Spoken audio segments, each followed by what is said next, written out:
This is the last video in a series of 4 that we made at STALON's factory up in Lapland. In this video we will learn how to do maintenance and care of our silencers. In the first video we learned more about STALON's history and how they produce their silencer. In the second video we learned a lot of how to choose a silencer and the different silencer styles have in their range. In the third video we took a closer look on all the accessories you can mount on your silencer, like open sights and so on.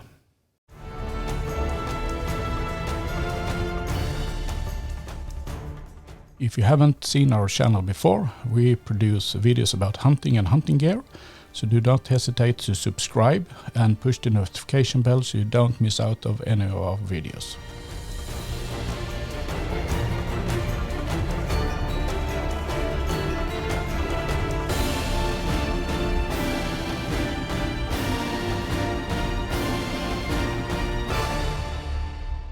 Today we are visiting STALON up in Lapland, and I can't see any better opportunity to learn more about STALON silencer.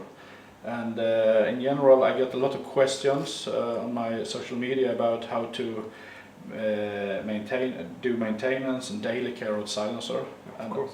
I can't find anyone better to ask than Daniel, the founder of the STALON silencer, about this thing. So please, Daniel, tell us about how to take care of the silencer. Okay.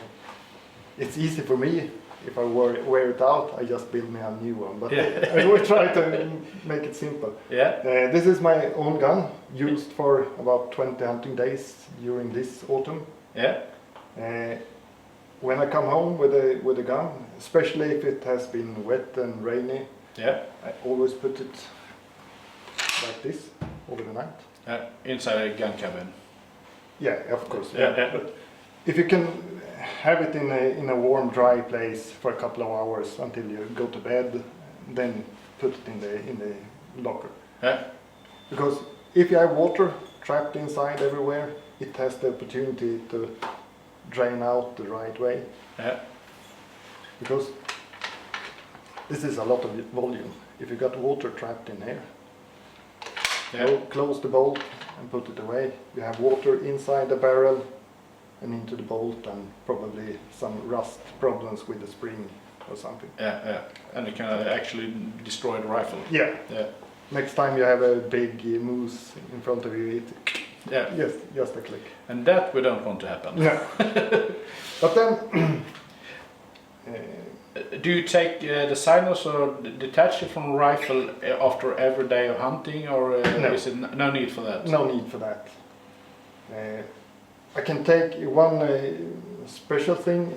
If you have been to the shooting range and shot 50 rounds or something, it could be a good thing to take it off and just clean the muzzle of the barrel, because in ordinary case, without a silencer, the gun, the powder is free. It's not clogged to the muzzle. Yeah. But inside the silencer, it is trapped, and you have a lot of powder residues. And if you got moisture there, you got rust and probably precision problems in the future. Yeah. So after the shooting range, take it off. Take a oily cloth or something to just clean it, and then put the silencer on and put it in the locker. Yeah, perfect. So every now and then, what will you need to do for the silencer? Yeah, every now and then I have one more thing for the daily thing. Yeah. If you see inside, this one has been out in the rain. You have some small white dots and stuff like that. Yeah, I think it's just like up to the camera. We should show if we can get it. You can see some small. You can call it almost crystals. Yeah, I think it would got someone inside also. Get the blue ones. Yeah, some very small particles. That particles is water together with powder residues, and tend to, as long as they are wet, they are corrosive against the material. Yeah. So that's the thing to keep it dry. Yeah. But after they are dried out, they are like salt crystals. Yeah. And sometimes you can look inside the hole and see that it's kind of edgy or something. Yeah. Then I just use an, before I go out, just take a boar snake.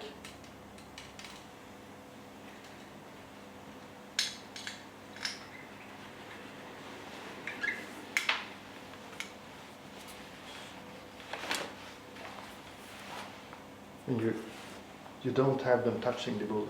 Yeah. That's to keep the accuracy of the weapon. So you just rinse out those Rinse crystals. out, yeah. Yeah.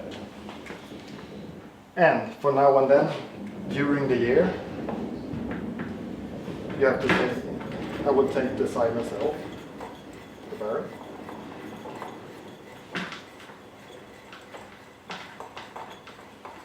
Now we're going to see how much wood it's inside here. Yeah.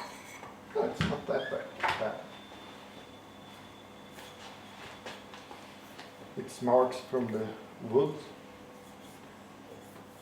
This type of, it's easy to take off with some, this is just thin oil, like WD-40 or something.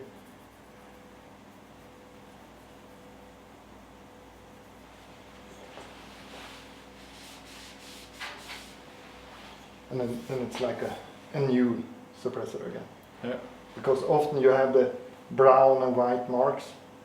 It's not scratches into the material, it's from the wood or stuff like that. Yeah, it got stuck small fragments of branches and stuff. Yeah, because it's a little bit rough. Yeah. Because we don't want reflections, and it's like sandpaper. So if you take nail, yeah, but that is not a scratch in the aluminium or coating. Yeah. If you have the opportunity to use compressed air, it's good to take it apart, blow, and then you got, it's going to be a little bit, how much more? You see, it's not that much coming out. These threaded parts, we have the grease for, that I used to can take and just take away some small particles. Just clean and rinse the thread. Yeah, in both and even on the barrel. Yeah. And this is a special grease that we have for sale. Yeah, you can find this at your retailers. Yeah. Yeah. What's the special thing about this grease? Can you use normal grease if you have it, or? Yeah, you can use normal grease, but this is a type that is really good for high pressures and high temperature. Yeah. And ordinary grease will start to moist out and stuff like that. And if it don't have the pressure ability, it will move back. From the back. From every shot. Yeah.